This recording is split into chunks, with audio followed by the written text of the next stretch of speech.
Alhamdulillah wassalatu wassalamu ala Rasulillah wa ala alihi wa sahbihi wa man walah wa la hawla wa la quwwata illa billahi amma ba'd. Fa ikhwani wa akhawati fillah kaum muslimin wal muslimat rahimani wa rahimakumullah. Kita lanjutkan pembahasan kitab At-Tauhid, memasuki bab yang kedua. Penulis kitab Tauhid Syekhul Islam Al-Mujahidul Mujaddid Al-Imamul Allamah Al-Syekh Muhammad At-Tamimi rahimahullahu ta'ala menyebutkan Babu Fadli Tauhid wa ma yukaffiru minadz dzunub. Bab tentang keutamaan Tauhid dan dosa-dosa yang dihapuskan dengan sebab Tauhid. Maksud bab ini menjelaskan kepada kita bahwa Tauhid adalah sesuatu yang paling agung, yang paling dicintai oleh Allah Subhanahu wa ta'ala, dan paling besar pahalanya. Dan keutamaannya sangat banyak, namun keutamaan yang paling penting adalah Tauhid merupakan sebab terbesar dosa-dosa kita diampuni.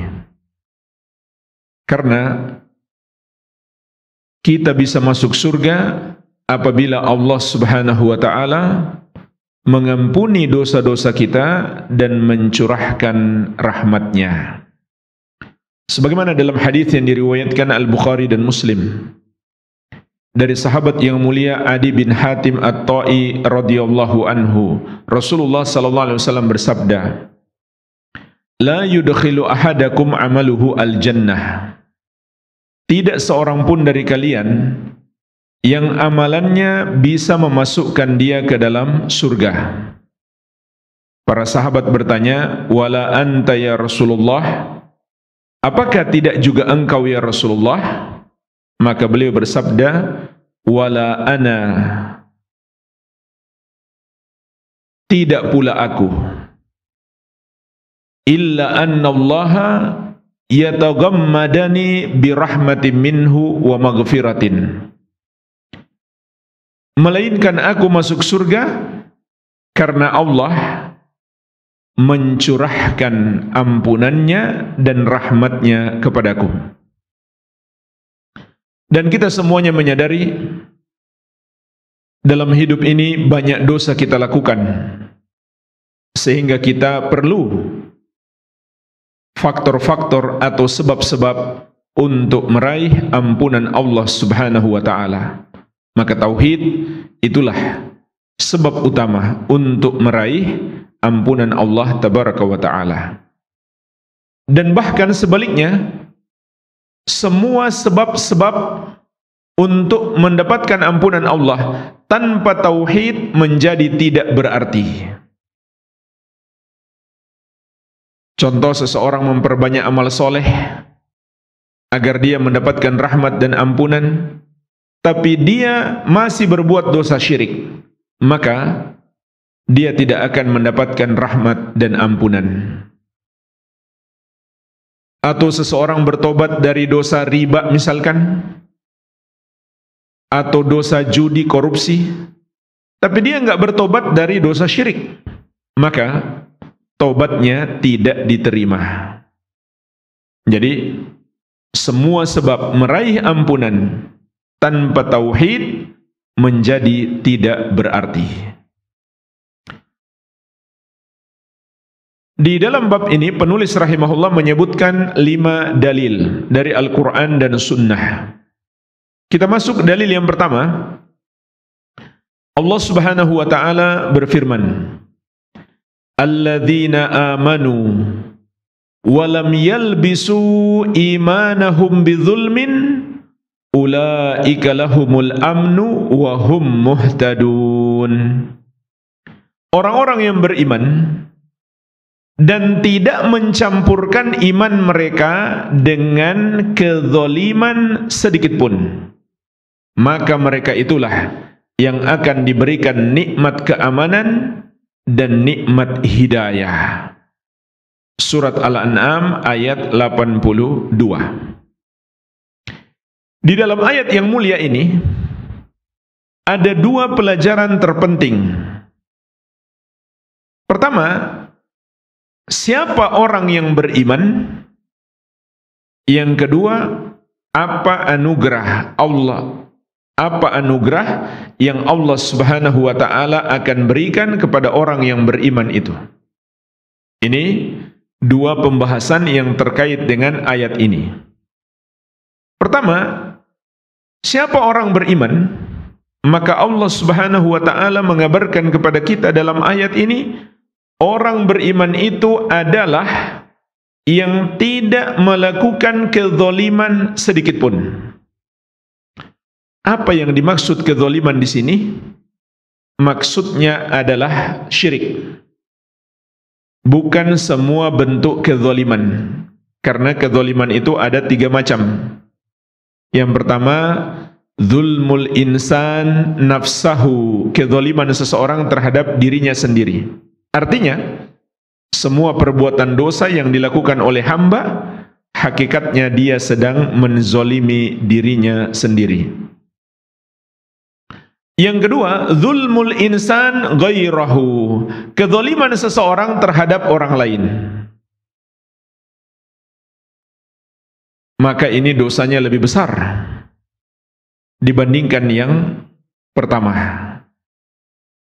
Apakah zalim terhadap dirinya, atau hartanya, atau kehormatannya?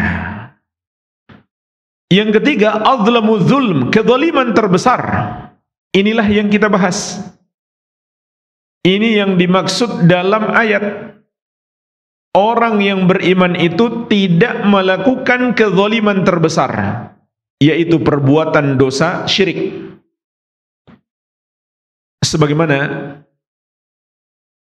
di catatan kaki ada sebuah hadis diriwayatkan Al-Bukhari dan Muslim dari Ibnu Mas'ud radhiyallahu anhu, beliau menceritakan, lamma nazalat, ketika turun ayat ini, alladzina amanu wa lam yalbisu imanahum bidzulmin, orang-orang yang beriman dan tidak mencampurkan iman mereka dengan kezaliman. Qulna ya Rasulullah, ayyuna la yadhlimu nafsah. Kami para sahabat pun bertanya, wahai Rasulullah, siapakah di antara kami yang tidak menzalimi dirinya sendiri? Artinya, kami semua adalah orang yang mungkin terjerumus dosa. Kalau orang beriman itu tidak berbuat zalim, berarti nggak ada dong di antara kami yang beriman. Qala, maka Nabi SAW meluruskan pemahaman ini. Beliau bersabda, laisa kama taqulun, tidak seperti yang kalian katakan. Lam yalbisu imanahum bidzulmin bisyirkin. Maksud ayat ini, tidak mencampurkan iman mereka dengan kezaliman adalah dengan kesyirikan. Awalam tasma'u ila qawli Luqman libnihi, tidakkah kamu mendengarkan ucapan Luqman kepada anaknya? Kemudian beliau membaca surat Luqman ayat ke-13. Allah Subhanahu wa taala berfirman tentang ucapan Luqman alaihi salam kepada anaknya, ya bunayya la tusyrik billah inna syirka la zulmun azim. Wahai anakku, janganlah engkau mempersekutukan Allah, karena sesungguhnya dosa syirik itu adalah kezaliman yang sangat besar. Jadi kalau begitu, kategori orang yang beriman itu adalah orang yang tidak berbuat dosa syirik sedikit pun. Inilah sifat utama orang yang beriman. Agar dia menjadi orang yang beriman, agar sah imannya, maka dia harus menjauhi semua dosa syirik. Kalau begitu jemaah sekalian, tidak mungkin ada orang beriman yang berbuat dosa syirik ataupun dosa kekafiran yang lainnya. Kenapa? Karena dosa syirik atau dosa kekafiran membatalkan keimanan. Orang yang tadinya beriman lalu dia melakukan dosa syirik, maka imannya batal. Dan dia bukan lagi seorang muslim, dia menjadi orang musyrik atau orang kafir. Dan jangan tanya amalannya. Imannya saja batal, bagaimana lagi dengan amalan-amalan yang dia kerjakan? Itu juga terhapus. Sebagaimana Allah tegaskan di surat Al-An'am ayat 88, walau asyraku lahabita anhum ma kanu ya'malun. Andai mereka berbuat syirik, terhapuslah amalan yang mereka kerjakan. Inilah jemaah sekalian, pelajaran pertama, pelajaran terpenting yang bisa kita petik dari ayat yang mulia ini, bahwa sifat utama orang yang beriman adalah mentauhidkan Allah Subhanahu wa ta'ala, tidak mencampurkan imannya dengan perbuatan dosa syirik sedikit pun. Kalau begitu jemaah sekalian, di sini tercabang pelajaran mempelajari tauhid dan mengenal kesyirikan adalah ilmu yang paling wajib. Karena hanya dengan mempelajari tauhid kita bisa mengenal kesyirikan dan menjauhinya, agar kita termasuk orang-orang yang beriman. Pembahasan yang kedua dalam ayat ini adalah apa anugerah yang Allah Subhanahu wa ta'ala akan berikan kepada orang-orang yang beriman tersebut.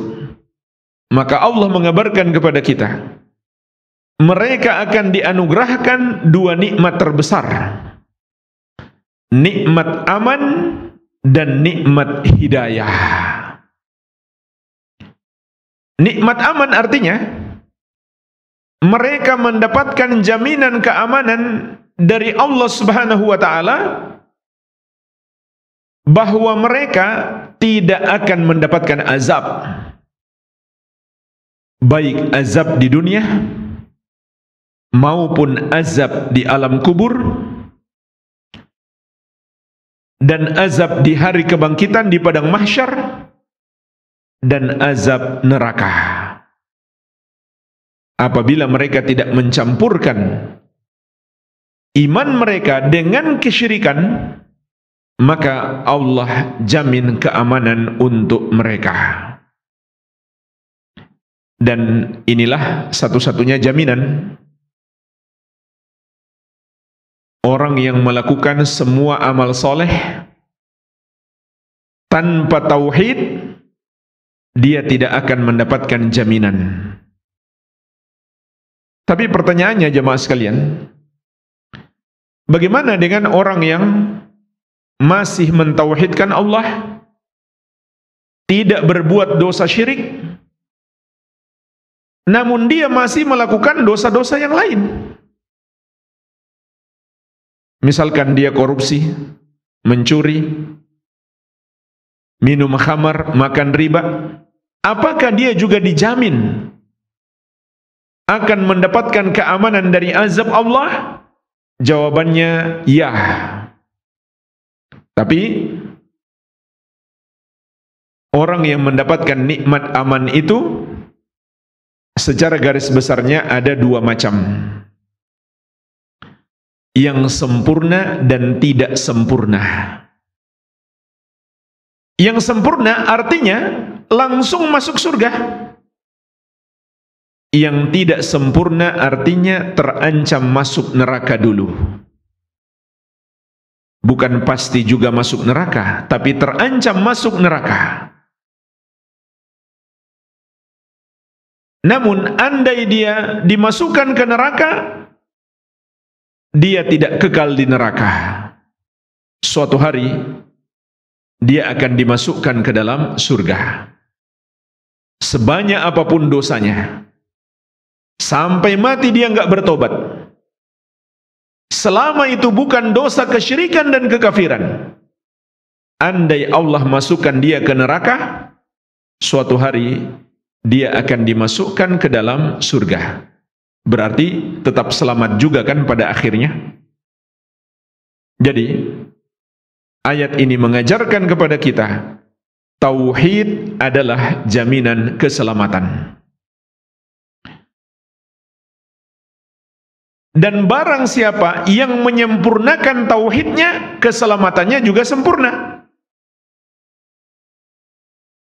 Barang siapa yang tidak menyempurnakan tauhidnya, maka keselamatannya juga tidak sempurna. Menyempurnakan tauhid artinya bukan hanya menjauhi dosa syirik, tapi menjauhi semua dosa. Orang yang tidak menyempurnakan tauhid artinya dia hanya menjauhi dosa syirik, dosa-dosa besar yang lainnya masih ada yang dia lakukan, dan sampai mati dia nggak bertobat, maka keamanannya dari azab Allah pun tidak sempurna. Namun selama dia masih punya iman, imannya belum batal, imannya tidak hilang karena dia tidak berbuat dosa syirik. Pertama, masih ada harapan dia diampuni oleh Allah, langsung masuk surga. Yang kedua, andai dia tidak diampuni, dimasukkan dulu ke neraka, maka dia tidak kekal di neraka. Suatu hari Allah akan masukkan dia ke surga. Maka kalau begitu, ayat yang mulia ini mengajarkan kepada kita keutamaan tauhid. Anugerah Allah yang kedua yang Allah akan berikan kepada orang-orang yang bertauhid adalah nikmat hidayah. Oleh karena itu ayat ini memberi pelajaran kepada kita. Kunci utama menggapai hidayah adalah mentauhidkan Allah dan membersihkan diri kita dari semua bentuk kesyirikan dan kekafiran. Tapi bukankah orang yang sudah bertauhid itu berarti dia sudah mendapatkan hidayah? Betul. Namun orang yang mendapatkan hidayah hari ini belum tentu besok mendapatkan hidayah. Belum tentu dia bisa istiqamah sampai akhir hayatnya. Maka dengan tauhid Allah tambahkan kepadanya hidayah sehingga dia istiqamah sampai akhir hayat. Oleh karena itu, tauhid adalah kunci utama meraih istiqamah. Begitu pula jemaah sekalian, meskipun kita sudah bertauhid, kita masih perlu hidayah untuk beribadah dengan baik dan benar. Kita masih perlu hidayah untuk sholat, puasa, zakat, haji. Bagi wanita muslimah, dia perlu hidayah untuk berhijab dengan benar. Maka dengan mentauhidkan Allah, dia akan terus mendapatkan tambahan hidayah. Oleh karena itu jemaah sekalian, sebaliknya ayat ini juga memberi pelajaran kepada kita. Perbuatan dosa syirik, apakah itu syirik besar maupun syirik kecil, adalah sebab utama tertutupnya pintu hidayah bagi seorang hamba. Jadi ayat ini mengajarkan kepada kita tauhid adalah kunci utama untuk istiqamah. Oleh karena itu, dalamilah ilmu tauhid, pelajarilah sampai mendetail agar kita mengenal kesyirikan dan kita jauhi semua bentuk kesyirikan sejauh-jauhnya agar kita istiqamah di jalan Allah Subhanahu wa taala. Kita masuk dalil yang kedua. Qala rahimahullah, An Ubadah bin Samit radhiyallahu anhu qala, dari sahabat yang mulia Ubadah bin As-Samit, semoga Allah meridai beliau, ia berkata, qala Rasulullah sallallahu alaihi wasallam, Rasulullah sallallahu alaihi wasallam bersabda, man syahida an la ilaha illallah wahdahu la syarikalah, barang siapa yang bersyahadat la ilaha illallah, tidak ada yang berhak disembah kecuali Allah, wahdahu, yang satu saja, la syarikalah, tidak ada sekutu baginya, wa anna Muhammadan abduhu wa rasuluh, dan bahwasanya Muhammad adalah hamba Allah dan Rasulnya, wa anna Isa abdullahi wa rasuluh wa kalimatuhu alqaha ila Maryam wa ruhum minhu, dan bahwasanya Isa adalah hamba Allah dan Rasulnya dan kalimatnya yang diucapkan kepada Maryam dan ruh ciptaannya, wal jannata haqqun wan nara haqqun, dan surga itu benar, neraka juga itu benar adanya. Adakhalahu Allahul jannata ala ma kana minal amal, maka Allah pasti akan memasukkan dia ke dalam surga meskipun amalannya sedikit. Akhrajahu, dikeluarkan oleh Al-Bukhari dan Muslim. Inilah dalil yang kedua dalam bab keutamaan tauhid. Di dalam ayat yang mulia, di dalam hadis yang mulia ini, Rasulullah SAW menjelaskan kepada kita 4 akidah yang paling mendasar dalam Islam, yang apabila seseorang memilikinya saat menghadap Allah, dia pasti masuk surga. Meskipun amalannya sedikit, sholat sunnahnya enggak banyak, puasa sunnahnya enggak banyak, sedekah-sedekah sunnahnya enggak banyak, tapi dengan 4 akidah ini dia pasti masuk surga. Apa saja itu? Yang pertama, keyakinan terhadap tauhid.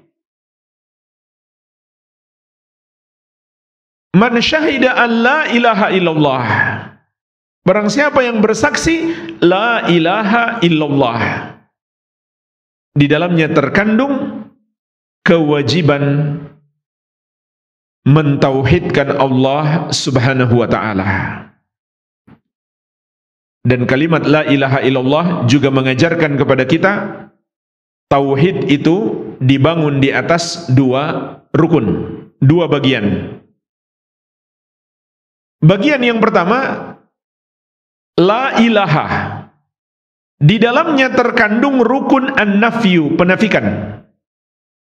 Artinya kita salahkan dan kita jauhi semua yang disembah selain Allah. Bagian yang kedua, illallah, di dalamnya terkandung rukun al-itsbat, penetapan. Artinya kita yakini hanya Allah yang berhak disembah. Oleh karena itu, la ilaha illallah bermakna la ma'budah haqqun illallah, tidak ada yang berhak disembah kecuali Allah. Maka kita pun memurnikan semua ibadah kita hanya untuk Allah semata, tidak sedikit pun kita berikan kepada selain Allah. Wahdahu, Allah yang satu saja. Ini adalah at-ta'kid, kalimat penekanan terhadap illallah.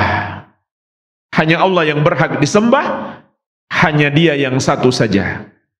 La syarikalah, tidak ada sekutu baginya. Ini adalah kalimat takkid, penekanan terhadap la ilaha. Tidak ada yang berhak disembah selain Allah subhanahu wa ta'ala. Inilah yang disebut nomor 1 dari 4 akidah yang menjamin seseorang masuk surga.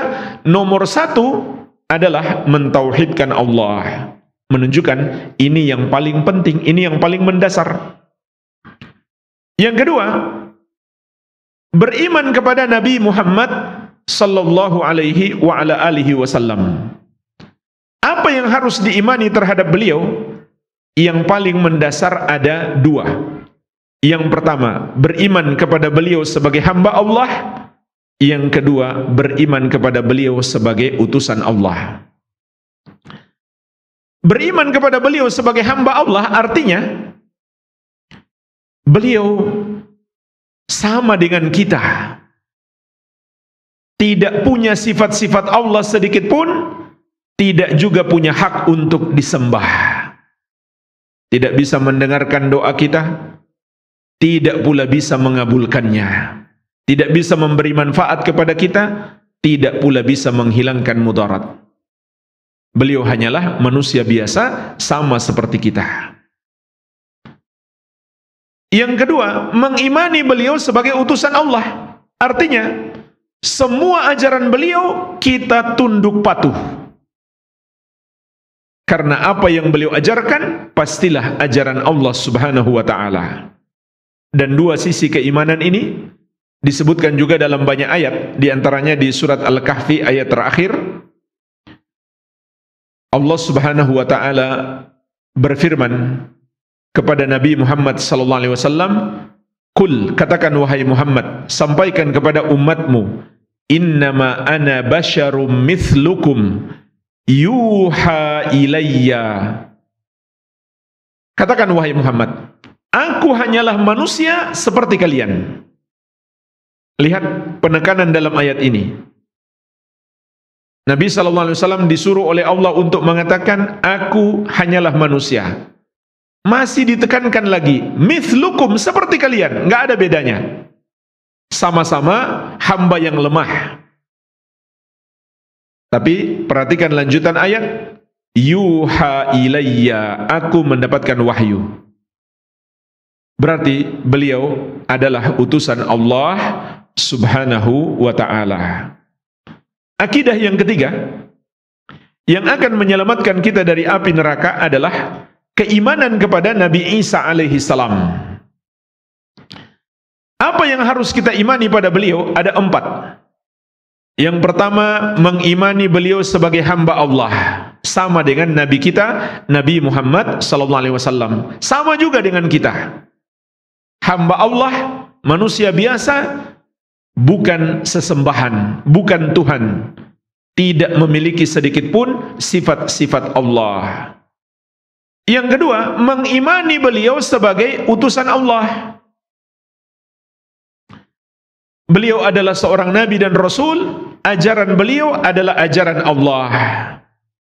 Hanya saja kita umat akhir zaman tidak harus mengikuti, bahkan tidak boleh mengikuti syariat beliau apabila tidak sama dengan syariat Nabi Muhammad sallallahu alaihi wasallam.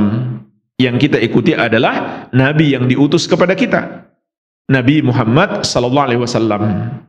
Karena mungkin saja ada syariat di zaman Nabi Isa yang tidak lagi disyariatkan oleh Allah di zaman Nabi Muhammad sallallahu alaihi wa ala alihi wasallam. Tapi andaikan syariatnya sama, tentu tidak masalah. Dan satu yang tidak pernah berubah, seluruh para nabi dan rasul mengajarkan hanya Allah yang berhak disembah, tidak boleh menyembah kepada selain Allah. Ini yang menyatukan seluruh nabi dan rasul. Sebagaimana sudah kita bahas di bab yang pertama, dalil yang kedua, surat An-Nahl ayat ke-36, وَلَقَدْ بَعَثْنَا فِي كُلِّ أُمَّةٍ رَسُولًا أَنِ اعْبُدُوا اللَّهَ وَاجْتَنِبُوا الطَّاغُوتَ. Dan sungguh kami telah mengutus pada setiap umat itu seorang rasul. Setiap rasul menyerukan kepada kaumnya, sembahlah Allah dan jauhilah tagut. Ini pula yang diserukan oleh Nabi Isa alaihi salam. Ya Bani Israel a'budullaha Rabbi wa Rabbakum. Wahai Bani Israel, sembahlah Allah, dialah Rabbku dan Rabb kamu. Dialah Tuhanku dan Tuhan kamu. Nabi Isa alaihissalam tidak sedikit pun mengajarkan kepada kaumnya untuk menyembah beliau, tidak pula menyembah ibunya. Tidak pula pernah beliau mengajarkan bahwa beliau adalah anak Allah. Tidak pernah.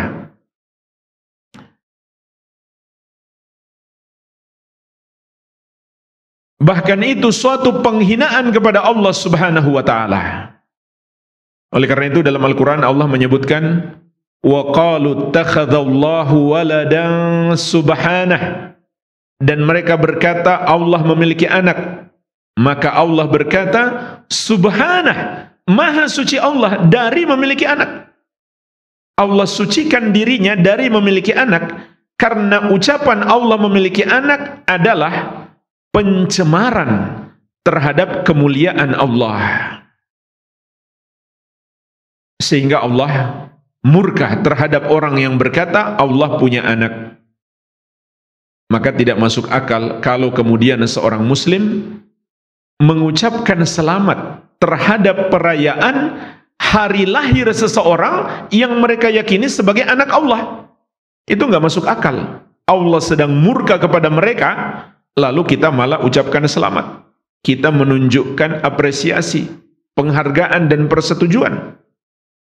Seharusnya kita ingatkan mereka, nasihati mereka. Ucapan kalian, keyakinan kalian, dan perbuatan kalian bahwa Allah memiliki anak dan kalian rayakan hari lahirnya, itu adalah dosa yang sangat besar. Yang Allah Subhanahu wa taala juga mengabarkan kepada kita, Nabi kita yang mulia Muhammad sallallahu alaihi wasallam, di antara tugas utama beliau sebagaimana di surat Al-Kahfi, wa yunziral ladzina qalu ittakhadallahu walada. Dan Muhammad bertugas untuk mengingatkan orang-orang yang berkata Allah memiliki anak. Siapa yang melanjutkan tugas Nabi Muhammad SAW kalau bukan kita? Kita ingatkan mereka, ucapan mereka itu salah. Bukan malah kita ucapkan selamat. Kita tunjukkan persetujuan, apresiasi dan penghargaan. Harusnya kita nasihati mereka, ingatkan mereka.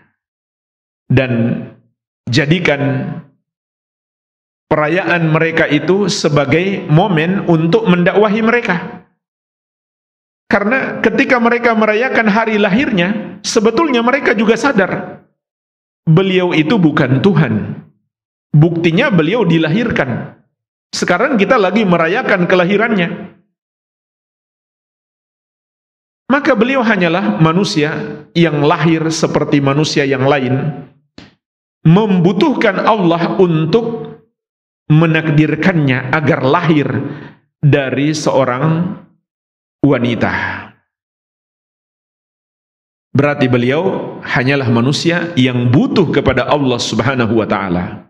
Jadi, pertama kita imani Nabi Isa alaihissalam sebagai hamba Allah, yang kedua sebagai utusan Allah, yang ketiga kalimat Allah yang diucapkan kepada Maryam. Maksudnya beliau tercipta dengan kalimat kun, jadilah. Maka terciptalah beliau di rahim Maryam. Yang keempat, waruhum minhu, dan mengimani juga ruh beliau dari Allah, yaitu ciptaan Allah Subhanahu wa ta'ala. Jadi memang penciptaan Nabi Isa alaihissalam itu spesial. Beliau tercipta tanpa ayah. Dan inilah di antara sebabnya mengapa orang-orang Nasrani menyembah beliau. Padahal kalau hanya itu alasannya, kalau begitu Nabi Adam alaihissalam yang lebih pantas untuk disembah. Karena beliau bukan hanya tercipta tanpa ayah, bahkan tanpa ibu. Lebih dahsyat penciptaan Nabi Adam alaihissalam. Bukan hanya tanpa ayah, bahkan tanpa ibu. Dan bahkan Allah ciptakan beliau langsung dengan tangannya, dengan tangan Allah Subhanahu wa ta'ala. Oleh karena itu di surat Ali Imran ayat ke-59 Allah Subhanahu wa ta'ala mengingatkan, inna mathala Isa indallahi kamathali Adam khalaqahu min turabin thumma qala lahu kun fayakun.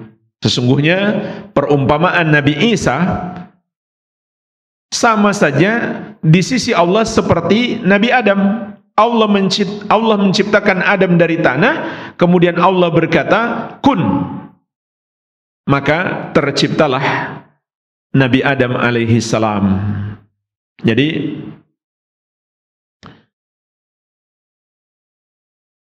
Nabi Adam alaihi salam tidak berhak disembah, begitu pula Nabi Isa alaihi salam tidak berhak disembah. Akidah yang keempat yang terkandung dalam hadis ini adalah keyakinan terhadap adanya surga dan neraka. Ini bagian penting dari rukun iman yang kelima, beriman kepada hari akhir. Di antara yang harus kita imani dalam beriman kepada hari akhir adalah surga dan neraka. Surga, tempat kembalinya orang-orang yang beriman kepada Allah Subhanahu wa ta'ala dan beramal soleh. Dan neraka adalah tempat kembalinya orang-orang yang tidak beriman dan tidak beramal soleh. Maka apabila seseorang memiliki empat keyakinan ini, Rasulullah SAW mengabarkan kepada kita jaminan Allah. Adkhalahullahu al-jannata ala ma kana minal amal. Allah akan masukkan dia ke dalam surga meskipun amalannya sedikit. Dia tetap akan masuk surga. Namun hadis ini juga bermakna tempatnya di surga sesuai dengan amalannya. Jadi amalan itu juga memberi pengaruh. Bagaimana posisi seseorang di surga tergantung amalannya. Namun syarat masuk surga adalah tauhid. Kemudian akidah-akidah yang lainnya, pokok-pokok keimanan yang lainnya. Pokok utamanya adalah tauhid. Itu syarat masuk surga. Karena dengan tauhid seseorang bisa meraih ampunan Allah. Tanpa tauhid dia tidak akan diampuni. Namun bagaimana dia di surga tergantung amalannya. Apakah surganya rendah atau tinggi sesuai dengan amalan. Sesuai dengan amalan. Hadis ini dikeluarkan oleh Al-Bukhari dan Muslim. Inilah jemaah sekalian dalil yang kedua.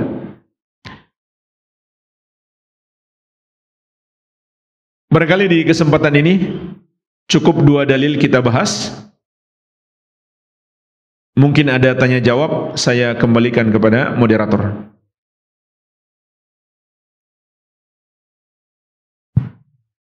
Baik, jazakallahu khair, barakallahu fiik Ustaz atas ilmu yang telah disampaikan pada pagi hari ini, sangat bermanfaat buat kita semua. Bagi pemirsa HBS TV dan TV-TV Sunnah yang lainnya, dimanapun berada, silakan untuk memperluas ilmu kita.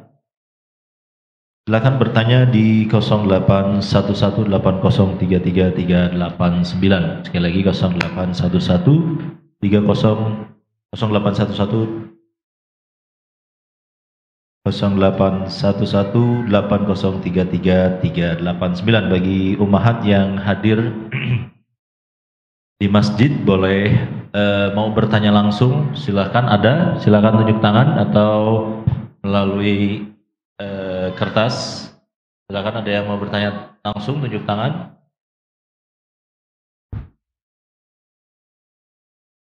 Baik, belum ada ya. Kita bacakan dulu pertanyaannya. Nah, ini ada pertanyaan Ustaz. Assalamualaikum warahmatullahi wabarakatuh. Waalaikumsalam. Ustaz, bolehkah mendoakan pada orang Nasrani yang sedang sakit semoga cepat sembuh, Ustaz? mendoakan orang kafir untuk kemaslahatan dunianya boleh, dengan syarat dia bukan orang kafir yang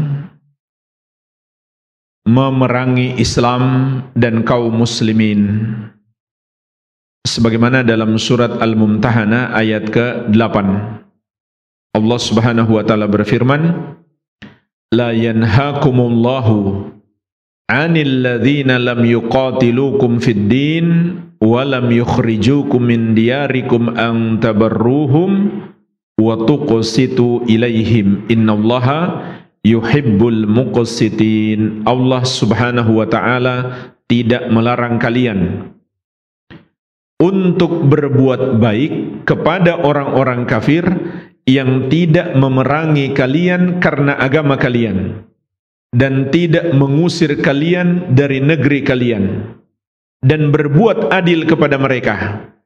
Sesungguhnya Allah mencintai orang-orang yang berbuat adil.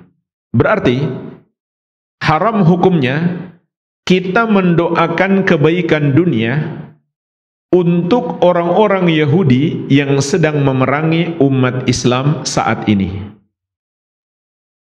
di Palestina. Jadi yang dibolehkan hanyalah mendoakan maslahat dunia untuk dia, dengan syarat dia bukan termasuk orang kafir yang memerangi Islam dan kaum muslimin. Namun yang perlu kita ingat, yang lebih afdal adalah kita doakan dia supaya dapat hidayah, dan kita dakwahi dia. Dan mungkin sakitnya itu menandakan dia semakin dekat pada kematian. Berarti mungkin itu kesempatan terakhir kita mendakwahinya. Dan ini sering dimanfaatkan oleh Rasulullah sallallahu alaihi wasallam. Ketika ada seorang anak muda Yahudi yang sedang sakit keras, Rasulullah sallallahu alaihi wasallam menjenguknya dan mengajaknya masuk Islam. Tidak lama dia wafat. Dan Nabi sallallahu alaihi wasallam sangat senang karena dia pasti selamat di akhirat. Beliau sallallahu alaihi wasallam juga mendatangi Abu Thalib menjelang wafatnya untuk mengajaknya masuk Islam. Sayangnya Abu Thalib tidak mau masuk Islam sampai akhir hayat. Saking sedihnya, Nabi sallallahu alaihi wasallam sempat ingin memohonkan ampun bagi Abu Thalib, tapi Allah Subhanahu wa taala menurunkan ayat untuk melarang beliau. Dan larangan ini berlaku ketika mereka masih hidup maupun sudah wafat. Larangan memohonkan ampun dan rahmat untuk mereka. Sebagaimana dalam surat At-Taubah ayat 113. Makana lin nabi walladzina amanu ayyastaghfiru lil musyrikin walau kanu uli kurba. Tidak boleh bagi nabi dan orang-orang yang beriman untuk memohonkan ampun bagi kaum musyrikin meskipun keluarga dekat.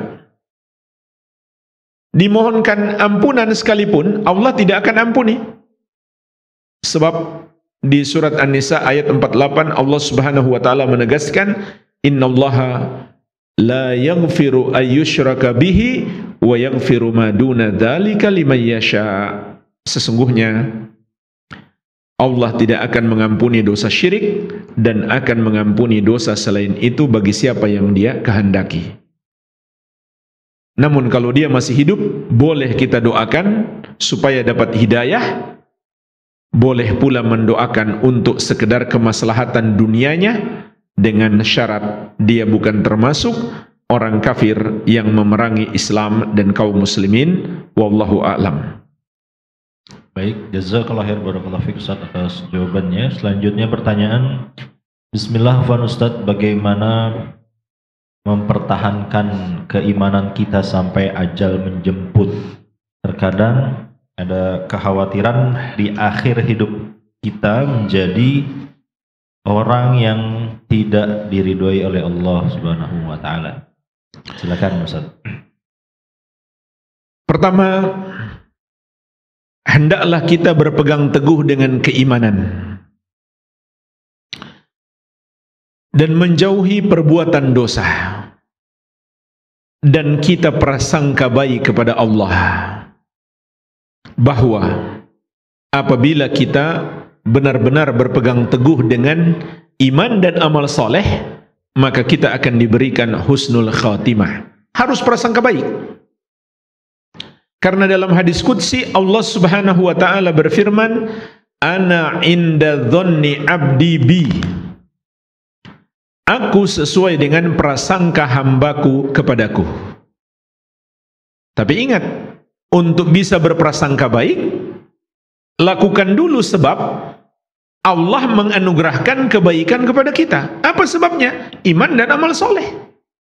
Kalau seseorang itu berbuat syirik atau melakukan perbuatan-perbuatan dosa, lalu dia berprasangka Allah akan menganugerahkan kepadanya husnul khatimah, itu justru prasangka buruk. Berarti Allah membalas dia kebaikan padahal dia berbuat buruk. Dan itu bukan prasangka, melainkan cuma sekedar berangan-angan. Jadi, pegang erat iman dan amal soleh kita, lalu prasangka baik kepada Allah, bahwa Allah akan menganugerahkan kepada kita husnul khatimah apabila kita benar-benar berpegang teguh dengan iman dan amal soleh. Dan tadi sudah kita bahas, syarat utama keimanan adalah mentauhidkan Allah dan menjauhi dosa syirik.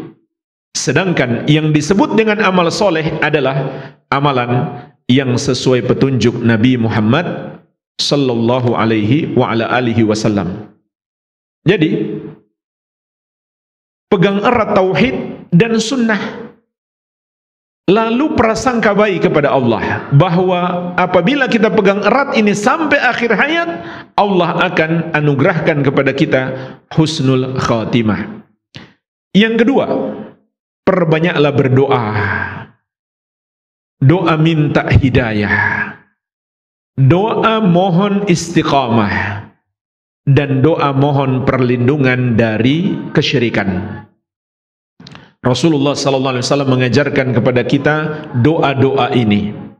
Di antaranya, Allahumma inni as'alukal huda wat tuqa wal afafa wal ghina. Ya Allah, aku mohon kepadamu hidayah, ketakwaan, kesucian, yaitu tidak minta-minta harta orang, dan kecukupan.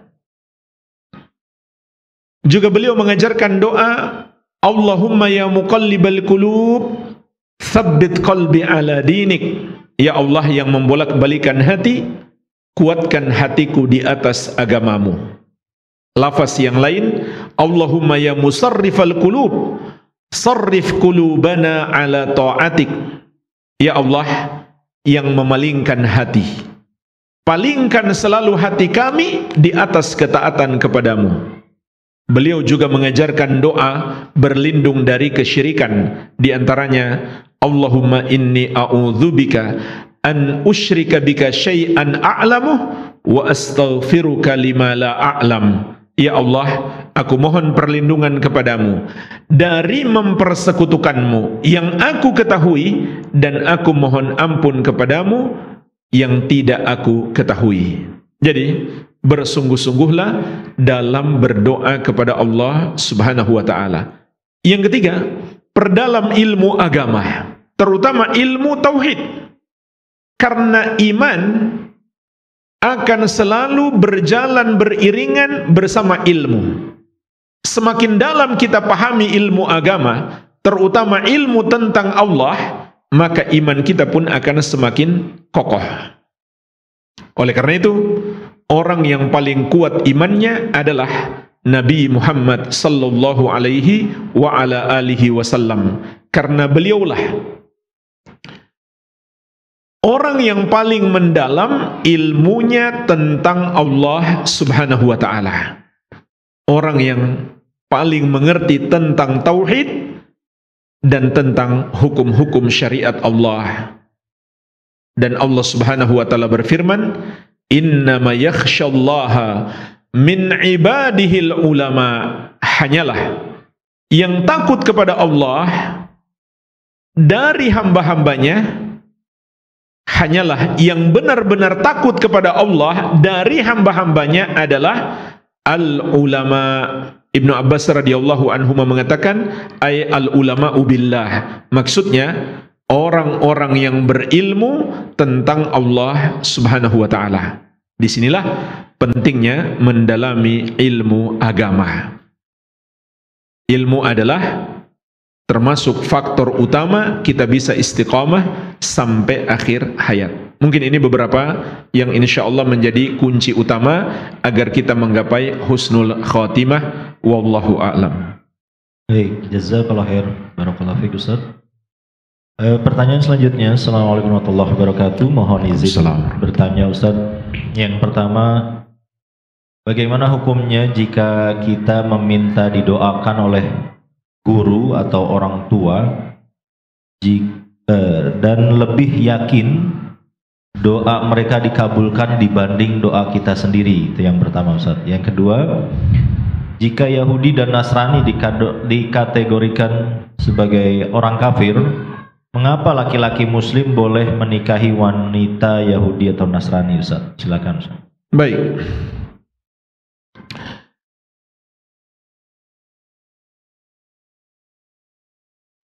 Meminta didoakan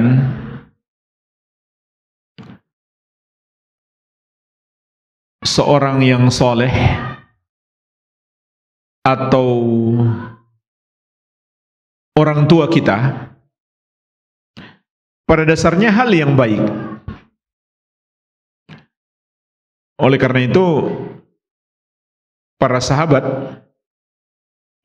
seringkali minta didoakan oleh Rasulullah sallallahu alaihi wasallam.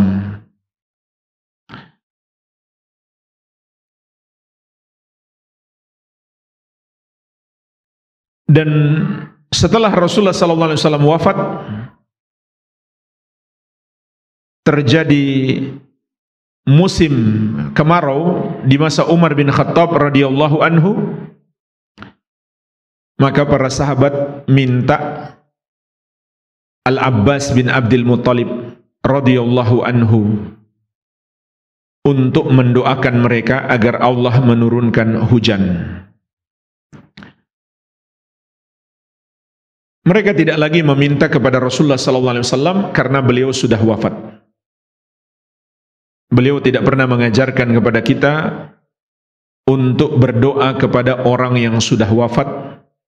Apakah dengan tujuan agar doa kita diteruskan kepada Allah, atau orang yang sudah wafat itulah yang mengabulkan doa kita? Dua-duanya adalah syirik, namun yang kedua lebih parah. Dan dua-duanya juga termasuk bid'ah, mengada-ada dalam agama, karena Rasulullah sallallahu alaihi wasallam tidak pernah mengajarkan cara berdoa seperti itu. Adapun doa orang tua, juga banyak hadis yang menyebutkan doa orang tua untuk anak mustajab. Di antaranya Rasulullah sallallahu alaihi wasallam bersabda, "Thalathu da'awatin mustajabatin la syakka fihinna." Ada 3 doa yang pasti dikabulkan, tidak ada keraguan padanya. Da'watul walid, wa da'watul madlum, wa da'watul musafir. Doa orang tua untuk anak, doa orang yang dizolimi, untuk kehancuran orang yang menzoliminya, dan doanya musafir. Jadi, kalau kita yakin doa orang tua lebih mustajab daripada doa kita, tidak ada masalah berdasarkan hadis ini. Begitu pula doa orang soleh, karena kita melihat dia lebih soleh daripada kita, maka kita yakin doanya lebih mustajab, tidak mengapa insyaallah ta'ala. Yang penting adalah kita sendiri ketika berdoa harus disertai dengan keyakinan. Karena itu perintah Nabi SAW. Beliau bersabda, "Ud'ullaha wa antum muqinuna bil ijabah." Berdoalah kepada Allah dalam keadaan kamu yakin Allah akan kabulkan. Karena itu janji Allah. Di surat Ghafir ayat ke-60 Allah Subhanahu wa taala menegaskan, "Ud'uni astajib lakum." Berdoalah kepadaku, maka aku akan mengabulkan doamu. Jadi kita sendiri ketika berdoa harus dalam keadaan yakin Allah akan mengabulkan doa kita. Karena Allah Maha Baik dan Allah sudah berjanji, tidak mungkin Allah menyalahi janji. Mungkin muncul pertanyaan, kenapa doa saya belum dikabulkan? Maka yang salah tentu kita sendiri, bukan Allah. Allah nggak mungkin menyalahi janji. Bisa jadi kita sendiri yang menjadi sebab doa kita terhalangi untuk dikabulkan, yaitu perbuatan dosa kita. Itulah yang menghalangi doa kita dikabulkan. Baik. Pertanyaan yang kedua tentang orang Yahudi dan Nasrani. Bagaimana, coba diulangi pertanyaannya? Jika Yahudi dan Nasrani dikategorikan sebagai orang kafir, mengapa laki-laki muslim boleh menikahinya? Baik. Saya perlu ingatkan terlebih dahulu, jangan sampai pertanyaan ini didasari oleh keraguan. Apakah Yahudi dan Nasrani itu kafir? Jangan-jangan bukan kafir. Na'udzubillah. Meragukan kekafiran mereka adalah pembatal keislaman. Karena itu berarti meragukan Al-Quran, meragukan hadis, meragukan ijma' ulama. Al-Quran dengan tegas mengatakan, Innal ladzina kafaru min ahlil kitabi wal musyrikina. Sesungguhnya orang-orang kafir, mereka itu dari dua golongan. Yang pertama ahlul kitab, Yahudi dan Nasrani. Yang kedua al-musyrikin, semua orang yang berbuat syirik. Jadi jangan sedikit pun kita ragu Yahudi dan Nasrani itu kafir. Rasulullah sallallahu alaihi wasallam menegaskan, "Walladzi nafsi biyadihi, walladzi nafsi biyadihi, la yasma'u bi ahadun min hadhil ummah yahudiyyun wala nasraniyyun thumma yamutu wa lam yu'min billadzi ursiltu bihi illa kana min ashabin nar." Demi Allah yang jiwaku ada di tangannya, tidak seorang pun dari umat ini yang pernah mendengarkan tentang ajaran yang aku bawa, apakah dia Yahudi atau Nasrani, kemudian dia mati sebelum masuk Islam, maka dia termasuk penghuni neraka. Dan ulama Islam seluruhnya sepakat, tidak ada keraguan, tidak ada perbedaan pendapat. Yahudi dan Nasrani dan semua non-muslim kafir. Sepakat seluruh ulama Islam dari seluruh madhab. Jadi di sini nggak menerima perbedaan pendapat. Tidak menerima perbedaan pendapat. Beda dengan umumnya masalah-masalah fikih yang ulama Islam beda pendapat. Itu hal biasa. Tapi dalam keyakinan semua non-muslim itu kafir, ulama tidak beda pendapat. Semuanya sepakat. Bahkan ulama juga sepakat. Barang siapa tidak mengkafirkan mereka, atau sekedar ragu mereka kafir atau tidak, maka ulama sepakat dia menjadi kafir. Jadi hati-hati. Jangan kita ragu sedikit pun. Keraguan membatalkan keimanan. Karena iman itu kan yakin. Kalau ragu, berarti belum beriman dong. atau tidak lagi beriman. Maka kita harus yakin seperti yang Allah kabarkan dalam Al-Quran dan dikabarkan oleh Nabi SAW dalam hadis, dan disepakati ulama, Yahudi dan Nasrani itu kafir. Ini yang pertama. Yang kedua, lalu kenapa wanita Yahudi dan Nasrani boleh dinikahi oleh laki-laki Muslim? Karena ada hikmah yang Allah inginkan. Ada hikmah yang Allah inginkan. Dan hikmah-hikmah itu bisa jadi dapat kita pahami, bisa jadi belum bisa kita pahami. Oleh karena itu, yang paling penting dalam menerima ketentuan syariat adalah tunduk dan patuh. Tapi kalau cuma sekedar bertanya, pingin tahu hikmahnya, boleh. Namun jangan bertanya, kenapa? Dengan tujuan ingin memprotes. Nah, ini bahaya besar. Tapi kalau cuma pingin tahu hikmahnya, tidak ada masalah. Jangan sampai kita bertanya seakan-akan ingin memprotes. Ini juga bahaya besar. Di antara hikmahnya adalah agar laki-laki Muslim ini bisa membimbing istrinya untuk masuk Islam. Oleh karena itu, jika dibalik, nggak diizinkan. Jika dibalik, laki-lakinya Yahudi atau Nasrani dan wanitanya Muslimah, tidak sah nikahnya. Karena pada umumnya istri nurut kepada suami. Sehingga kemungkinan besar wanita ini menjadi murtad apabila dia bersuamikan Yahudi atau Nasrani. Jadi ini diantara hikmahnya. Maka dari itu, yang diizinkan menikahi wanita Yahudi dan Nasrani yang imannya kuat, yang ilmunya mendalam, yang dia bisa mendidik istrinya, menasihati pelan-pelan supaya masuk Islam. Dan juga ada syarat,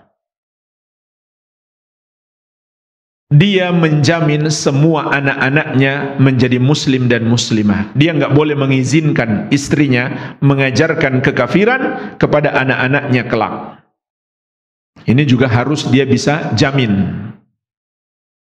Dan juga ada syarat, wanita ahlul kitab ini harus dari kalangan al-muhsanat, sebagaimana Allah sebutkan di surat Al-Maidah ayat ke-5, yaitu termasuk kaum wanita yang menjaga kesucian diri dari zina. Dan mohon maaf saja, hal ini sulit didapatkan, terutama di zaman ini, karena orang-orang kafir itu nggak terlalu peduli dengan hubungan pernikahan. Meskipun belum nikah, berhubungan layaknya suami istri, umumnya bagi mereka itu hal biasa. Apalagi di negeri-negeri mereka saat ini, di Amerika, di Eropa, hal biasa saja bagi mereka. Anak-anak SMP, SMA sudah berpacaran, bukan sekedar berpacaran, tapi sudah melakukan hubungan badan seperti suami istri. Jadi di zaman ini agak sulit mencari wanita ahlul kitab yang menjaga kesucian diri dari zina. Dan ini dibolehkan, bukan dianjurkan. Yang dianjurkan, kata Rasulullah SAW, "Fadhfar bidzatid din taribat yadak." Pilihlah wanita yang baik agamanya, kamu akan beruntung. Jadi, wanita yang muslimah pun kita nggak boleh sembarang pilih. Pilih wanita muslimah yang baik agamanya, yang baik akhlaknya. Jadi, bolehnya menikahi wanita ahlul kitab bukanlah sebuah anjuran. Yang dianjurkan adalah wanita muslimah, itu pun yang baik agamanya. Karena kata para ulama, kesyirikan mereka lebih parah daripada ahlul kitab. Ahlul kitab itu masih mengenal Allah, sedangkan mereka tidak mengenal Allah.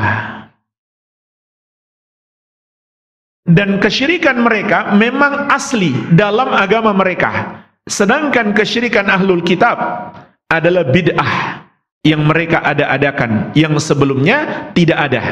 Jadi bukan asli dalam agama mereka. Jadi itu perbedaannya. Ahlul kitab masih lebih mending daripada orang-orang musyrik selain mereka. Namun hukuman mereka di akhirat sama-sama sebagai orang kafir yang kekal di neraka. Sedangkan di dunia ada perbedaan hukum antara dua jenis orang kafir ini, antara ahlul kitab dan selain ahlul kitab. Wallahu a'lam. Baik, jazakallahu khair, barakallahu fiik Ustaz atas jawabannya. Pertanyaan terakhir ini Ustaz. Assalamualaikum warahmatullahi wabarakatuh Ustaz. Waalaikumsalam. Bagaimana caranya taubat dari dosa syirik yang pernah dilakukan di masa lalu? Yang kedua, ini di luar tema Ustaz, apakah beda sholat syuruk dan sholat awal duha? Silakan Ustaz.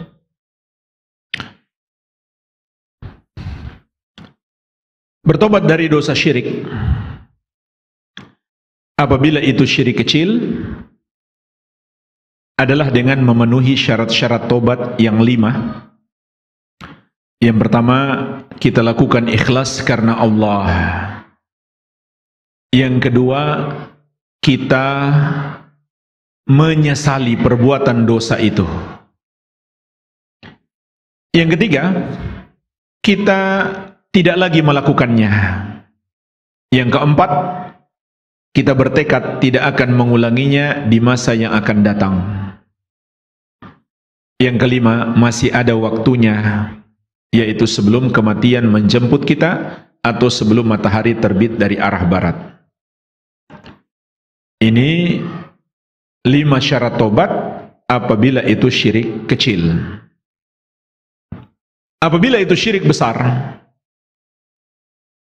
di samping memenuhi syarat-syarat tobat, juga harus kembali masuk Islam dengan mengucapkan 2 kalimat syahadat. Karena syirik besar membatalkan keislaman. Dan orang yang masuk Islam itu, baik dia tadinya kafir asli atau tadinya muslim kemudian murtad, sama. Cukup dia mengucapkan 2 kalimat syahadat. Dan tidak harus ada saksinya. Dia sudah paham makna 2 kalimat syahadat itu, dia ucapkan dengan penuh keyakinan, kemudian dia mengamalkan konsekuensinya, maka dia telah menjadi muslim.